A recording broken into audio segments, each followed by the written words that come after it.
Lockdown বাড়ল ২৮ April পর্যন্ত। ঈদের আগে শিথিল হতে পারে বললেন ওবায়দুল কাদের। কড়াকড়ির মধ্যেও বাইরে আসতে অজুহাতের শেষ নেই, কাঁচা বাজারে বেপরোয়া উপস্থিতি। করোনায় মৃত্যুর নতুন রেকর্ড, একদিনে ১১২, শনাক্ত ৪,০০০-এরও বেশি, সুস্থ ৬,৩৬৪। ধর্ম অবমাননা ও হত্যার হুমকির মামলায় হেফাজতের মামুনুল ৭ দিনের রিমান্ডে।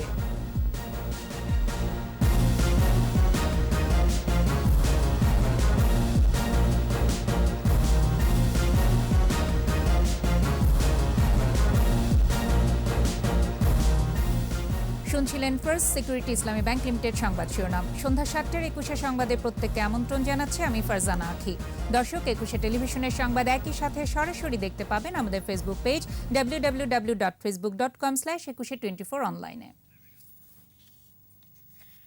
Mega spider ceiling fan, mega বাতাসে শান্তির পরশ। এছাড়া সংবাদে আরও থাকছে, করোনার সংক্রমণ বেড়ে যাওয়ায় দিল্লিতে ১ সপ্তাহের টানা কারফিউ।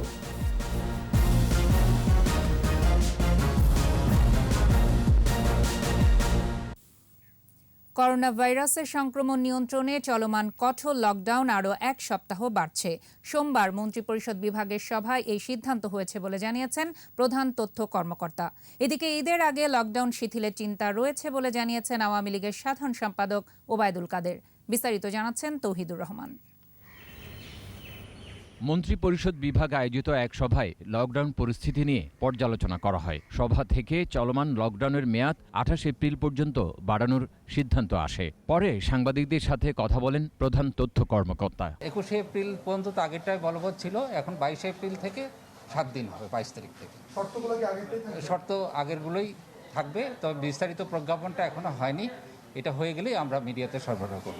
এদিকে ঈদের আগে লকডাউন শিথিল করা হতে পারে বলে জানিয়েছেন আওয়ামী লীগের সাধারণ সম্পাদক ওবায়দুল কাদের। ঈদের আগে অবশ্য লকডাউন শিথিল করা হবে জীবন ও জীবিকার জন্য এবং ঈদ পূর্ববর্তী কেনাকাটার জন্য, এবং মানুষের ঈদের সময় বাড়ি ঘরে ঘরমুখে যাতায়াতের জন্য শিথিল করা হতে পারে, এভাবে চিন্তা ভাবনা করছে। কাজেই সবাইকে আমি মানসিকভাবে প্রস্তুত থাকার আহ্বান জানাচ্ছি।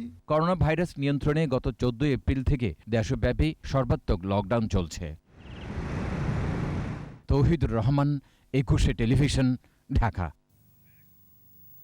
লকডাউনের ষষ্ঠ দিনে রাজধানী জুড়ে ছিল বিধি নিষেধ ভাঙার প্রতিযোগিতা। কড়াকড়ির মধ্যেও বাইরে আসতে অজুহাতের শেষ নেই মানুষের। অনেকে বের হয়েছেন ব্যক্তিগত গাড়ির সুবিধা নিয়ে। কাঁচা বাজারগুলোতেও ছিল মানুষের বেপরোয়া উপস্থিতি। রাজধানী ঘুরে বিস্তারিত জানাচ্ছেন মোহাম্মদ নুরুন নবী। এই অ্যাম্বুলেন্সে কোনো রোগী বহন করা হচ্ছে না, তবে দূর থেকে এটা বোঝা অসম্ভব। পুলিশের তল্লাশিতে বের হলো প্রকৃত চিত্র। রোগী সেবার নামে এই অ্যাম্বুলেন্সে পরিবহন হচ্ছে ব্যক্তিগত মালামাল। স্যার এখন তো রোগী নেই স্যার।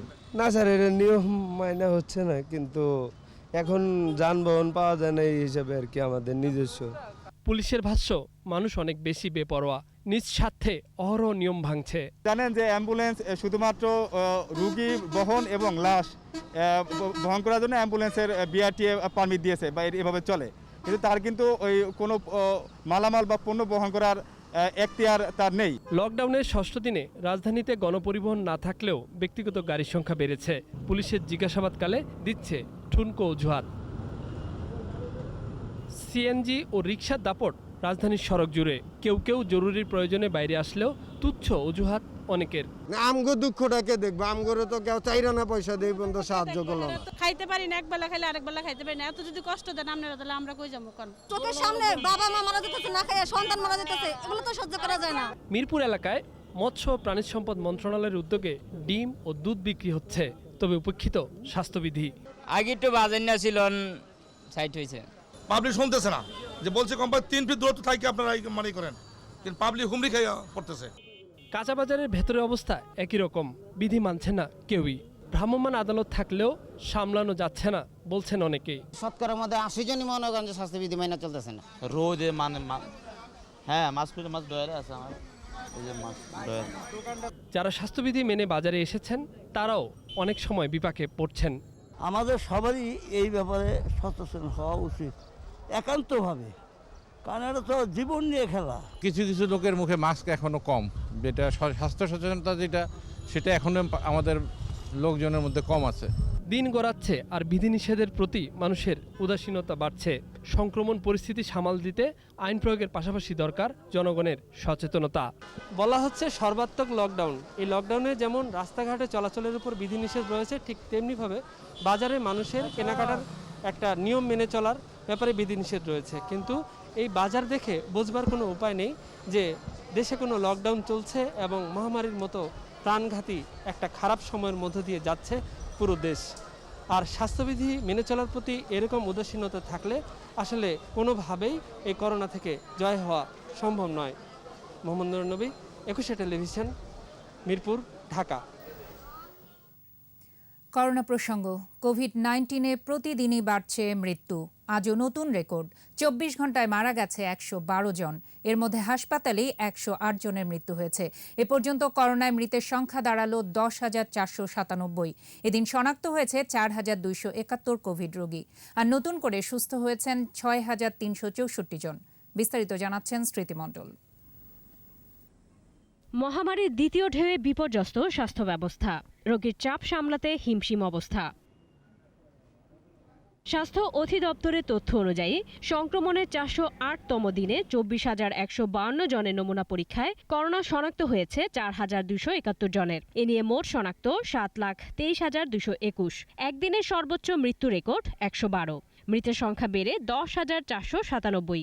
নতুন 6,364 জন সহ এ পর্যন্ত সুস্থ 6,21,300 জন। 24 ঘন্টায় হাসপাতালেই মারা গেছেন 108 জন।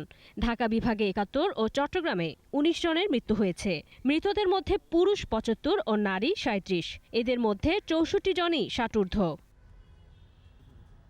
পরীক্ষার বিপরীতে দৈনিক সংক্রমণ হার 17.68%। এ পর্যন্ত শনাক্ত 13.92। সুস্থতার হার বেড়ে 85.91 ও মৃত্যু 1.45%। 24 ঘন্টায় আইসোলেশনে 800 ও কোয়ারেন্টাইনে নেওয়া হয়েছে 2,164। দেশে এ পর্যন্ত করোনা পরীক্ষা হয়েছে 51,94,219। স্মৃতি মণ্ডল, একুশে টেলিভিশন, ঢাকা। করোনা সংক্রমণ বেড়ে যাওয়ায় ভোগান্তি বেড়েছে নন কোভিড রোগীদের চিকিৎসায়। বিভিন্ন হাসপাতাল ঘুরতে হচ্ছে সেবার প্রত্যাশায়। এমন পরিস্থিতিতে ঝুঁকি বাড়ছে দীর্ঘমেয়াদী জটিল রোগে আক্রান্তদের। জনবল সংকটে কোভিড নন কোভিড রোগীদের সেবা নিশ্চিত করাকে চ্যালেঞ্জিং বলছেন হাসপাতাল কর্তৃপক্ষ। জরুরি প্রয়োজন ছাড়া হাসপাতালে না যাওয়ার পরামর্শ বিশেষজ্ঞদের। স্মৃতিমণ্ডলের আরেকটি রিপোর্ট। ঢাকা মেডিকেল কলেজ হাসপাতাল, দেশের বিভিন্ন প্রান্ত থেকে অসংখ্য রোগী আসেন এই প্রতিষ্ঠানে। করোনা সংক্রমণের বিপুল বিস্তারে ভোগান্তি বেড়েছে নন কোভিড রোগীদের। হাসপাতাল থেকে ফিরিয়ে দেওয়ার অভিযোগও নতুন নয়। ক্যান্সার, হৃদরোগ, কিডনি সহ বিভিন্ন দীর্ঘমেয়াদী জটিল রোগ ছাড়াও দুর্ঘটনায় আহত ব্যক্তিরা চিকিৎসা নিতে এসে পড়ছেন বিড়ম্বনায়। মাথা প্লাস্টিক সার্জারি করাবো তো, ওই ডায়াবেটিস পরীক্ষা আর আরেকটা ওই টেস্টের জন্য আমরা অপেক্ষায় আছি। অনেক ডেঞ্জারাস অবস্থা এবং হিউজ পরিমাণ ব্লাডিং হয়েছে। যেখানে বসে অ্যাক্সিডেন্টটা হয়েছে ওখানে পার্শ্ববর্তী একটা হসপিটালে নিয়েছিলাম, ওখান থেকে এখানে ট্রান্সফার করছে। ঢাকা মেডিকেল কলেজ হাসপাতালের ইউনিট 2 ও বার্ন ইউনিট কোভিড ডেডিকেটেড। 7 শতাধিক শয্যার মধ্যে কোভিড রোগী 650-র বেশি। জনবল সংকট সহ নানা প্রতিকূলতায় কোভিড ও নন কোভিড রোগীদের চিকিৎসা চ্যালেঞ্জের মুখে। শুধু ঢাকা মেডিকেল কলেজ নয়, সারা দেশের সব হাসপাতালের চিত্র একই রকম।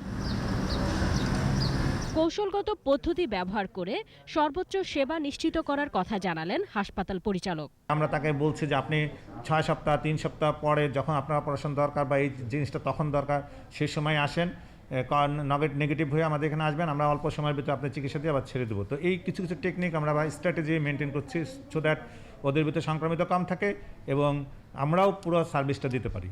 নমুনা পরীক্ষার জন্য ভিড় বাড়ছে ল্যাবগুলোতে, যাদের একটি অংশ এসেছেন হাসপাতালে ভর্তি সহ চিকিৎসার প্রয়োজনে। কারো সিজারের জন্য, কারো বাচ্চার জন্য, কারো আসতে তখনই টেস্টটা করতে আসে এখানে। হাসপাতালের ভর্তির জন্য রোগীরা এখানে আসতেছে, আর ক্যান্সারে যারা কেমো দিবে তারা আসতেছে, আর যারা আক্রান্ত হয়েছে অনলাইনে যারা সুযোগ পায় তারা এখানে আসতেছে।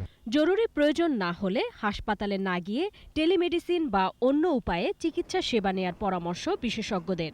দীর্ঘমেয়াদী যেসব রোগ, ডায়াবেটিস বলেন, হাইপারটেনশন বলেন, এসব রোগী যারা আছেন তারা যদি আপনাদের ইমার্জেন্সি না হয়ে থাকে, এই সময়টাতে আপনারা চেষ্টা করবেন আপনাদের যে ডাক্তার আছে, টেলিমেডিসিন সার্ভিস অথবা টেলিকমিউনিকেশন সার্ভিস, এর মাধ্যমে কিন্তু আপনি সেবাটা পেতে পারবেন।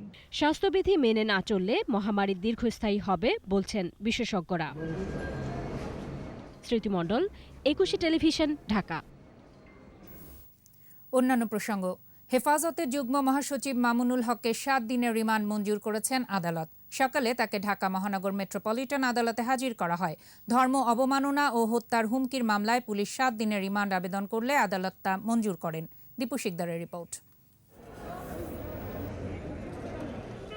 ডিবি কার্যালয় থেকে করা পাহারায় সিএমএম আদালতে হাজির করা হয় হেফাজত নেতা মামুনুল হককে।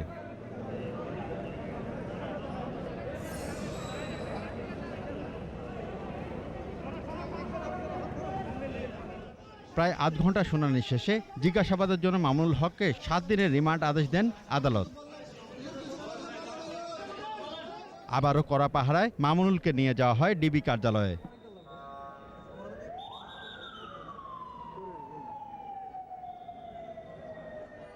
মামলার সুষ্ঠু তদন্তের ক্ষেত্রে এই রিমান্ড প্রয়োজন বলে জানিয়েছেন রাষ্ট্রপক্ষের আইনজীবী।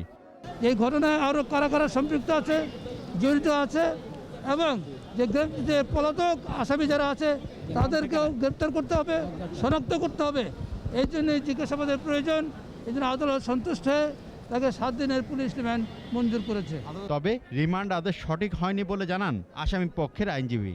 যার বিরুদ্ধে সুনির্দিষ্ট অভিযোগ নেই এবং সব কয়টা নর্মাল পেনাল সেকশনের ধারা, এইরকম একটি মামলায় মামুনুল হক সাহেবকে 7 দিনের রিমান্ড যুক্ত নয়।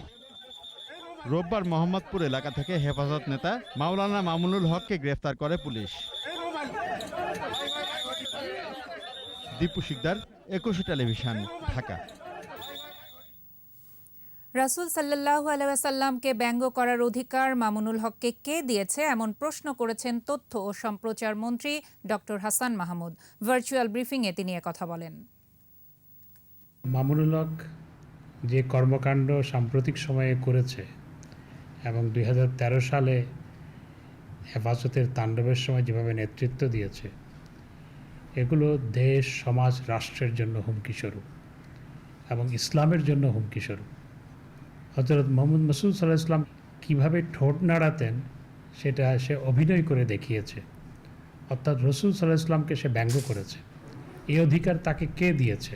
এটা যদি অন্য কোনো লোক করত, তাহলে হেফাজতের নেতারা যারা মামুনুল হকদের কথায় রাস্তায় নামে তারা কি করত? সময় হলো প্রিমিয়ার ব্যাংক লিমিটেড সংবাদ বিরতির। নো মাস্ক নো সার্ভিস বিধি মেনে চলুন, সুস্থ থাকুন। যখন ফিরছি তখন অন্যান্য খবরের সঙ্গে আরও যা থাকবে। করোনা নিয়ন্ত্রণে সরকার ব্যর্থ, অভিযোগ বিএনপির। হেফাজত নেতাদের মুক্তির দাবি। পুরান ঢাকার ইফতার বাজারে ক্রেতা কম, বেচা বিক্রিতে হতাশ দোকানিরা।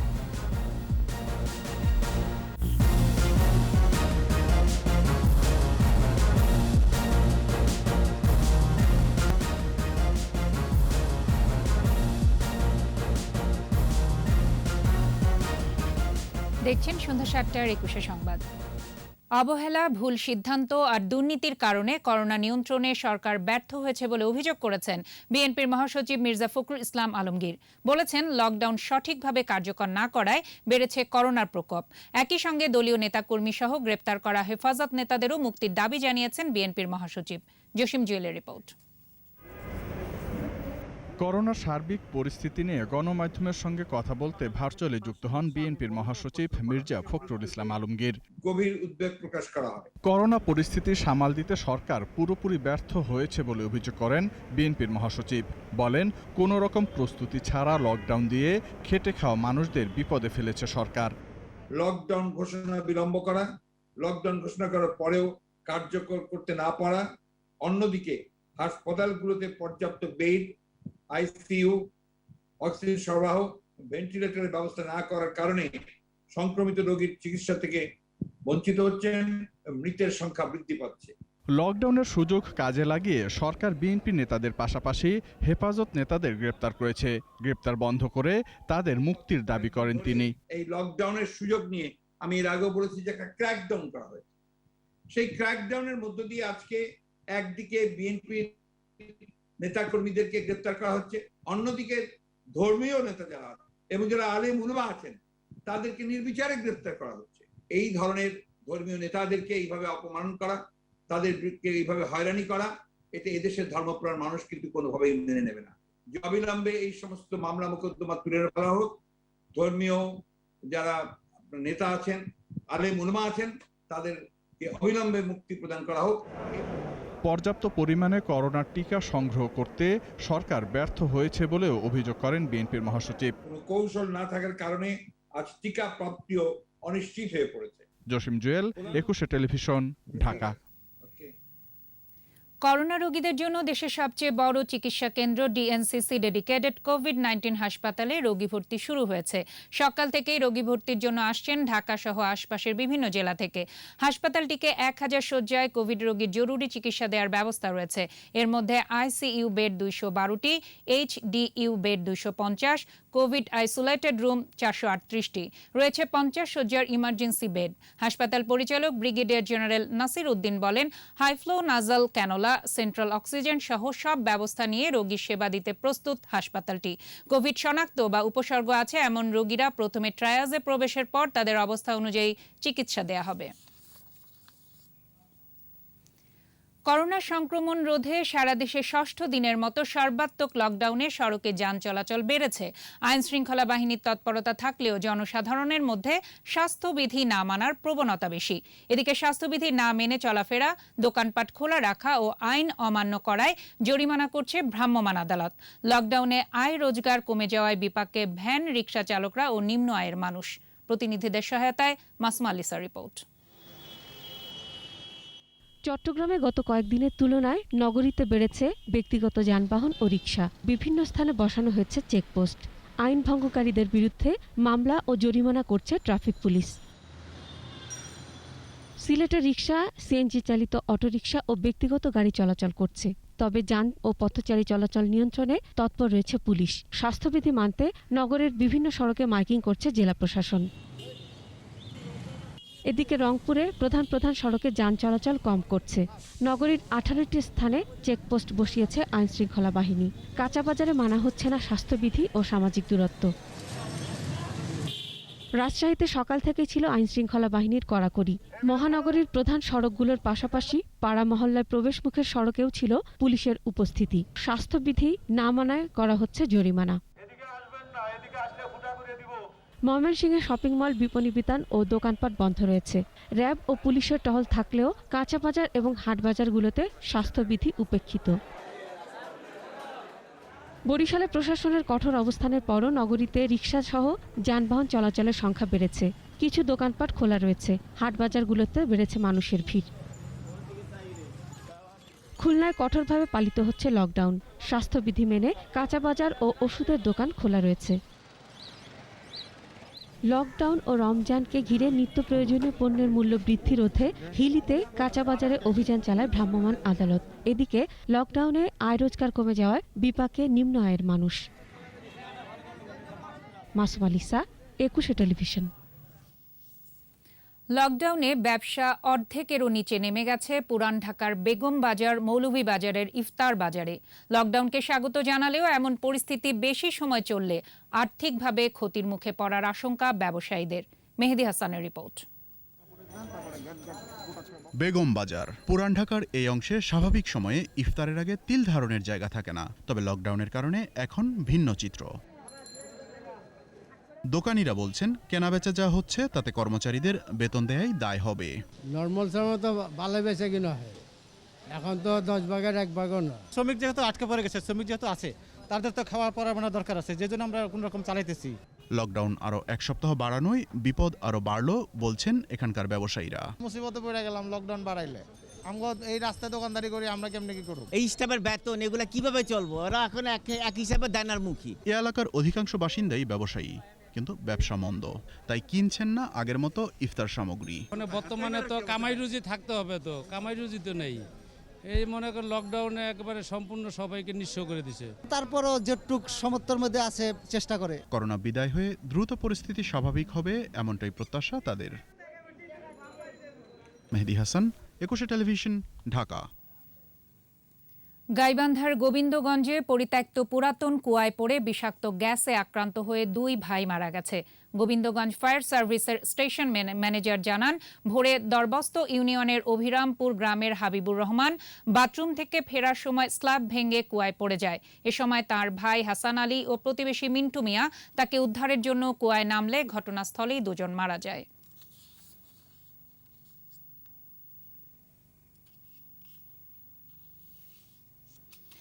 ময়মনসিংহের টর্নেডোতে নগরীর বিভিন্ন এলাকায় বিদ্যুৎ সরবরাহ বন্ধ হয়ে পড়েছে। টর্নেডোর আঘাতে নগরীর মাসকান্দা, পলাশপুর ও কেওয়াটকালী সহ বিভিন্ন এলাকায় ভেঙে গেছে বিদ্যুতের খুঁটি, উপড়ে গেছে গাছপালা ও ঘরবাড়ি। ফলে গত রাত 2:30টার পর থেকে এখন পর্যন্ত ব্রাহ্মপল্লী, বাঘমারা, পাদ্রি মিশন রোড সহ নগরীর অনেক এলাকায় বিদ্যুৎ সরবরাহ বন্ধ রয়েছে। সরবরাহ স্বাভাবিক করতে কাজ করছে বিদ্যুৎ বিভাগ।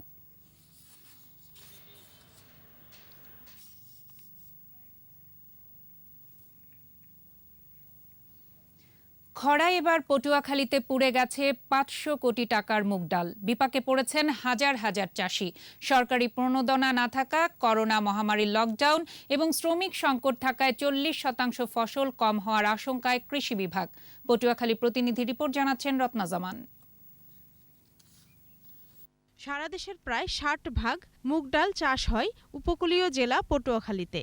স্বল্প সার, ওষুধ এবং স্বল্প পরিশ্রমে বেশি ফসল পাওয়ায় মুগ চাষে আগ্রহী হচ্ছেন চাষিরা। চলতি বছর লক্ষ্যমাত্রার চেয়েও বেশি জমিতে মুগ ডালের আবাদ হয়েছে। কিন্তু মার্চ ও এপ্রিল মাস জুড়ে খরার কারণে কৃষকের স্বপ্ন হতাশায় পরিণত হয়েছে। বৃষ্টি না হওয়ায় খেতেই পুড়ে গেছে অধিকাংশ ফসল। বৃষ্টির জন্য গাছ শুকিয়ে গেছে, দেখেন না, অনেক ফলন কমেই গেছে। গেল বছর যে ডাইল হয়েছে এবছর অনেক কম, 3 গুণ কম হয়েছে। গত বছরের তুলনায় এবছর ফলন খুবই কম। বৃষ্টি নাই, খরার কারণে ফলন ভালো হইতে আছে না। করোনার লকডাউনে শ্রমিক সংকট রয়েছে, তবে অবিরাম খরার কারণে ডালের ফলন 30 থেকে 40% কম হবে বলে আশঙ্কা কৃষি কর্মকর্তার। অবিরাম খরার কারণে এবং কৃষকদের যথেষ্ট সেচ সুবিধা না থাকার কারণে আমাদের মুগ ফসল কিছুটা সংকটাপন্ন। আমরা আশা করছি যে একেবারে গতবারের মতো ফলনটা আমরা পাবো না এবং এবার ফলনের কিছুটা কমতি হবে। পটুয়াখালীতে এবার 97,440 হেক্টর জমিতে মুগ ডাল চাষ করা হয়েছে, যা লক্ষ্যমাত্রার চেয়ে প্রায় 21,000 হেক্টর বেশি।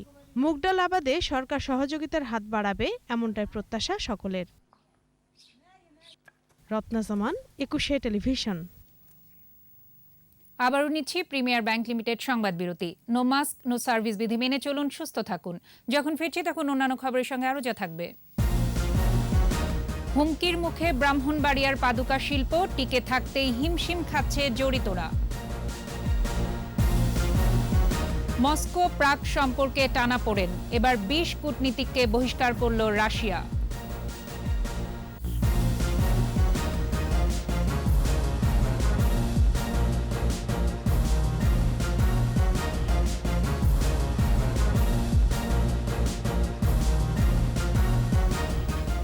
সন্ধ্যা 7টার 21 সংবাদে আবারও আমন্ত্রণ।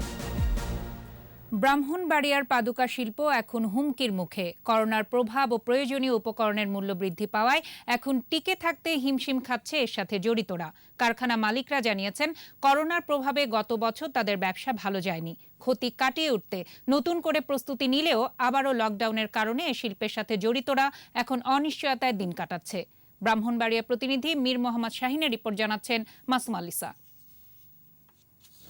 1963 সাল থেকে ব্রাহ্মণবাড়িয়ায় পাদুকা শিল্পের সূচনা। প্রতি বছর রোজার শুরু থেকে কোরবানির ঈদ পর্যন্ত সময়টায় জেলার পাদুকা কারখানাগুলো হয়ে ওঠে কর্মচঞ্চল। সংশ্লিষ্টরা জানান, গেল বছরও করোনার প্রভাবে ব্যবসা ভালো যায়নি। সেই ক্ষতি কাটিয়ে ওঠার আগেই আবারও নতুন করে লকডাউন দেয়ায় অস্তিত্ব সংকটে পড়েছে তারা। বর্তমানে কারখানা চালু থাকলেও লকডাউনের জন্য বন্ধ রয়েছে দোকান ও শোরুমগুলো। জুতা তৈরির সোল, ফোম, আঠাসহ সব ধরনের উপকরণের দামও বেড়েছে। এছাড়া পাইকার আসতে না পারায় উৎপাদিত জুতা অবিকৃত রয়ে যাচ্ছে। মাত্র কয়েক বছর আগেও জেলায় ৫ শতাধিক পাদুকা কারখানা থাকলেও এখন তা কমে দাঁড়িয়েছে ৫০টিতে।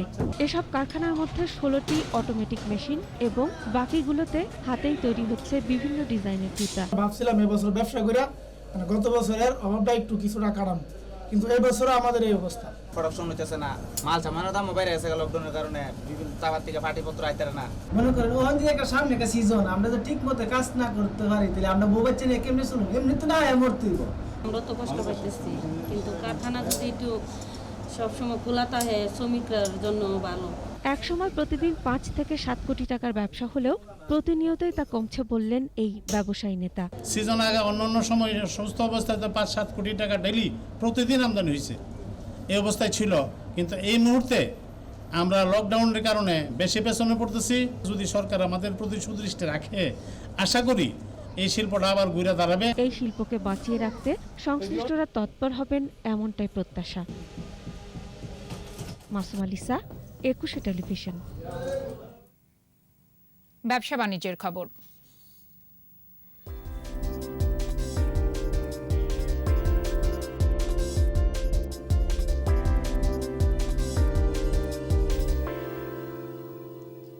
সূচকের ঊর্ধ্বমুখী প্রবণতা অব্যাহত রয়েছে দেশের পুঁজিবাজারে, বেড়েছে লেনদেনের পরিমাণও। সোমবার ডিএসসিতে লেনদেন হওয়া ৩৪৬টি প্রতিষ্ঠানের মধ্যে দর বেড়েছে ১২৬টির, কমেছে ১৫২টির, আর অপরিবর্তিত ছিল ৬৮টির দর। ডিএসসির প্রধান সূচক ডিএসসি এক্স ১৮ পয়েন্ট বেড়ে উঠে আসে ৫,৩৪৯ পয়েন্টে। দিন শেষে ডিএসসিতে লেনদেনের পরিমাণ দাঁড়ায় ৬৯৭,২৯,২৯ টাকা। সূচক বেড়েছে অপর স্টক এক্সচেঞ্জ সিএসসিতেও। লেনদেন হয়েছে ৩৪,৫২ লাখ টাকার শেয়ার ও মিউচুয়াল ফান্ড।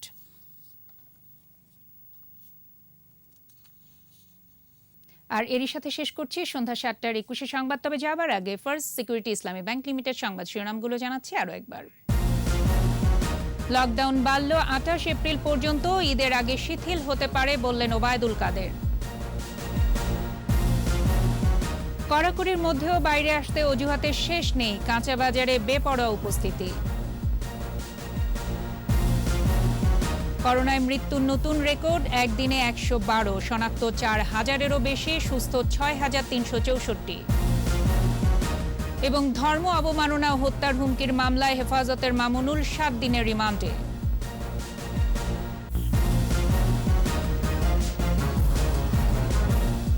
সর্বশেষ খবর জানতে ডায়াল করুন 2021 নম্বরে, আর ভিজিট করুন 21-tv.com এই ওয়েবসাইটে। এছাড়া ফেসবুকে লগ ইন করতে পারেন facebook.com/2124 অনলাইনে। পরবর্তী সংবাদ রাত ৯টায় দেখার আমন্ত্রণ রইল। স্বাস্থ্যবিধি মেনে চলুন, সুস্থ থাকুন, 21-এর সাথেই থাকুন।